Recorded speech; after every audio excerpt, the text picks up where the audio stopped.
Current కోతలకు నిరసనగా మెదక్ జిల్లా అల్లాదుర్గం సబ్స్టేషన్ వద్ద గొల్లకుంట తాండా గ్రామస్తులు ధర్నాకు దిగారు. ఇక నాందేడ్ అకోలా 161వ జాతీయ రహదారిపైన నిరసన చేశారు.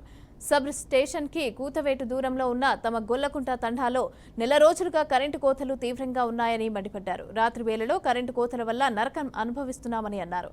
తండాలో కరెంటు లేకపోవడంతో దొంగతనం కూడా ఎక్కువగా అవుతుందని తెలిపారు. ఇక విద్యుత్ అధికారులకు పలుమార్లు మొరపెట్టుకున్నా కూడా పట్టించుకోవటం లేదంటూ ఆవేదన వ్యక్తం చేస్తున్నారు.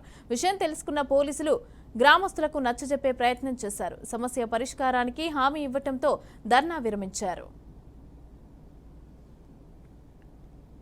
మాకు ఈ నెల రోజుల నుంచి కరెంటు గురించి పట్టి అసలు ఎస్సీ తాండాలంటేనే చిన్న చూపు చూసుకుంటా ఎప్పుడంటే అప్పుడు కరెంటు కట్ చేసుకుంటా వేరే పక్క విలేజ్ కరెంట్ ఇస్తూ మా గొల్లకు మా తాండాలగానే అనగానే మొత్తానికి లైన్ కరెంట్ లేకుండా కట్ చేసి వెళ్ళిపోతున్నారు అనమాట. ఎందుకోసం అంటే గతంలో మాకు ఉండేది 1/2 కిలోమీటర్ నుంచి ఉంటుండే లైన్, దాన్ని తీసుకెళ్లి హైవే వచ్చినప్పుడు దాన్ని తీసుకెళ్లి ఏం చేస్తారంటే 7 కిలోమీటర్ నుంచి తిరుగుకుంటూ వస్తుంది లైన్ అనమాట. దాని వల్ల వీళ్ళు ఏం చేస్తారంటే మాకు కరెంట్ ఏదో అది జంపర్ ప్రాబ్లమ్ ఈ ప్రాబ్లం అనుకుంటా వీళ్ళు డైలీ ఒక రోజు కాదు గతం ఈ సంవత్సరాల నుంచి కూడా మాకు ఇదే బాధ అనిపిస్తుంది అనమాట.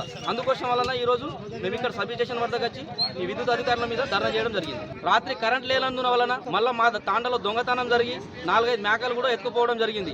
అది కూడా షిఫ్ట్ డీజర్ కార్ లో వచ్చి అదే రాత్రి వాళ్ళ కార్ లో 4 ఉన్నారు. వాళ్ళ దగ్గర అందరి దగ్గర 4 కత్తులు ఉన్నాయి. ఒకవేళ మా వాళ్ళు ముంగటికి వాళ్ళని పట్టుకుందామని వెళ్తే కత్తులు పొడవడానికి వాళ్ళ మీదకి దాడులు చేయడానికి వాళ్ళు కాడతో గుద్దడానికి కూడా ప్రయత్నం చేసి వాళ్ళు రాత్రి కరెంట్ లేని వలన మాకు ఈ ప్రాబ్లాలు వస్తున్నాయి. కాబట్టి తక్షణమే ఈ పరిష్కరించాలని